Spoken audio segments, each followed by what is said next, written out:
So y'all remember back in mid-January, I published a video called Working for a Vietnam Veteran and a Cool Story. I'll link that video down below. That gentleman's name in that video was Mr. John King. Cool deal working for him. And I did that video, and I guess about a week and a half or so after that video was done, he messed around and fell in his house, and he went like about a day and a half before somebody found him. And he was a diabetic, and one of his legs messed up really bad on him, when he was laying there till somebody found him. Anyhow, fast forward a little bit, he ended up in the hospital, and they could not save his leg. His leg was in that bad a shape. They ended up having to take his leg off. And so fast forward a little bit further, up to 2 weeks ago today, on a Thursday, when I went up to the National Wild Turkey Federation, I get a call on the way back, and Mr. John King had passed away. So those guys like that, man, those Vietnam veterans are leaving us quick, fast, and in a hurry.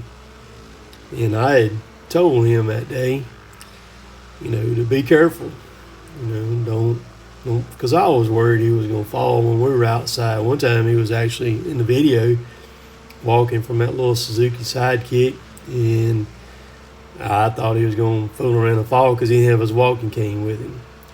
But who is it to me to tell him to be careful, or anybody to be careful? Because, man, I know that I want to do what I want to do as long as I want to do it. You know what I mean? And when you're, no matter what age you are, you don't want to be restricted. But I looked at another job today for another Vietnam veteran, and I'm going to price it. This one here is going to be a pretty massive job to do it. But a very cool dude, him and his wife. He's about to be 80 years old. And if I get this one will be pretty good. I think I could probably get him on video too, and his wife too. She was a hoot to talk to today. So I'm sitting here, I'm just going to do this voiceover on this thing. But in the video with Mr. John King, at the very first of it there, and I told him to tell us a little bit about about him or whatever. And he said, in a scratchy voice, 86, 87-year-old man, he said, "No, I'm just an old grunt. Just an old grunt." He called out his number. And no, sir, you're not an old grunt. You're an old American badass is what you are. And that's putting it lightly, man. Don't make them like that no more. You know what I mean? And like I said, I'll link the video down below, and you can go back and watch it. It's a great video. So I was in there grinding these stumps, man. I'm jammed right up against this house. Utilities were marked. I knew where they were. They were on the back side of the house back there. So, of course, anytime you grind up by a house, man, you're bowed up, holding your breath the whole time. And all these were hollies that had grown up kind of in rather large trees. I don't like grinding stumps. I ain't gonna lie. It's not my thing. I don't like it. However, I do like it. The reason I do like it is because it kind of fills in the gaps. It's very, very wet right here. Most yards you cannot hardly get in and work because it's so wet. So grinding stumps, I can still, run and grind while the ground is healing up and getting back firm again. So that's the reason why, I like it, because it kind of, again, it fills in the gaps. Why do I not like it? It's monotonous, man.